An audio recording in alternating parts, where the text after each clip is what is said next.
On this episode, we're going to fabricate a semi-bezel mounting for a large fancy cut lemon barrel out of 18 karat green gold. To start, 2 ring blanks are formed from 18 karat green stock. As you probably know, here on the Goldsmith, we mill all of our own stock, sheet, and wire by hand to ensure quality and to tailor the alloy to the desired specifications. Also important to note is that green gold is not really green, but greenish. You may have seen gold that was green in some proprietary brand name multicolored gold fashion rings. Truth is, though, that these bright green colors of gold are usually plated. There are some that are true solid green alloys, but these are usually too brittle to be suited for milling and usually appear in cast pieces.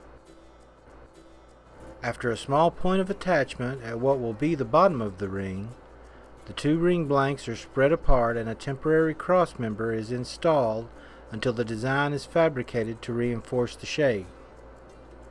Next, the semi-bezel ends are shaped to the stone. When shaping the semi-bezel ends, hold the stone to the stock and mark the corner points with a scribe. Using a saw blade, we cut a shallow groove across the stock. Then, depending on the angle of the desired bend, a square or sometimes triangle needle file is run through the groove a few times to produce a valley or trough across the stock. The stock is bent to the desired angle as the valley is closed together, then flown with solder. Small notches are cut into the bottom of each of the semi-bezel ends, first with a saw blade, then widened with a wheel burr. Be sure that your wheel burr has no bite on the sides, only the edge, for a clean measured notch. These notches will serve as the point of attachment to the ring blank sides. 18 karat yellow hard solder is used throughout the entire fabrication of this piece, though a 20 karat white weld is typically preferred when we join anything higher than 10 karat metal. Green gold can be a little tricky. Using the same stock as the ring blanks and the cross member, we round one end on the mandrel, then file the tip to a point that will be acute enough to fit between the ring blanks at the point they attach to each other. A couple of strategic bends later, the other end of this newly attached piece of stock can be attached to the semi-bezel mounting. We repeat this process on the opposite side of the ring. Now that the entire piece as a single unit has some structural integrity, we can drop it on the mandrel and pound it to a truly round shape.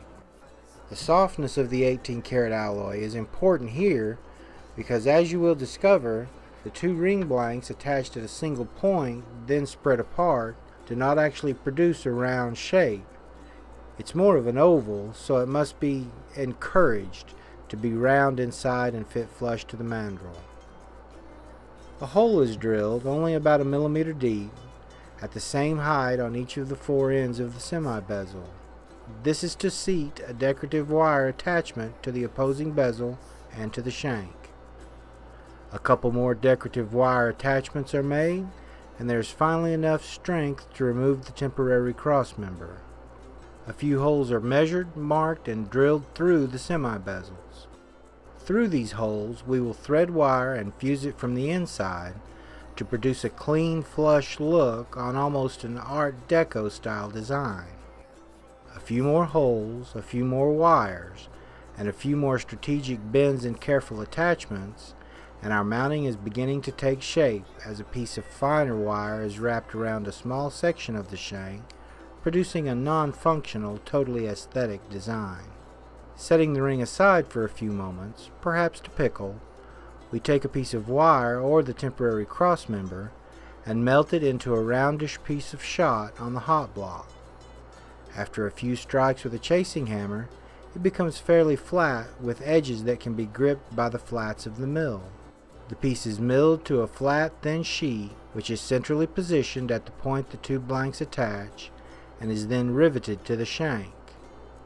To rivet, we drill a hole at the point of attachment and in the center of the sheet. A wire is melted to a ball on one end and then fed through the sheet and the shank. Now the inside end of the wire is melted into a ball. Gentle and carefully monitored flame is now applied to each of the ball ends while being directed away from the shank and especially the sheet. If this is done correctly, and it might require some practice on a piece of scrap, then the ball ends will collapse into a melt that will fuse to the surrounding surface, producing a perfectly sealed rivet. Several more rivets are added and the sheet is ready to be trimmed to the shank. The rivets are removed from the inside of the shank and finished smoothly. On the outside, however, they are merely reduced and cleaned up with a cut burr and left as part of the design. The last few untouched sections of the ring are decorated with a scribe to produce a detailed, somewhat pointillistic texture. A beading tool is used to produce a design on the sides of the shank. The ring is then heat treated to replace some of the hardness lost to the annealing temperatures of soldering.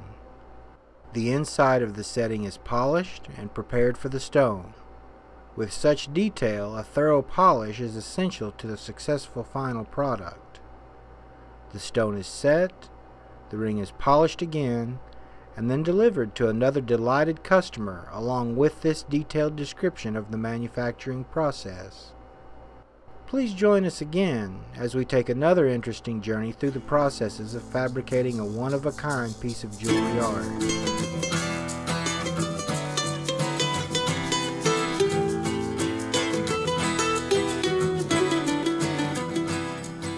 Thanks for your participation with the Goldsmith.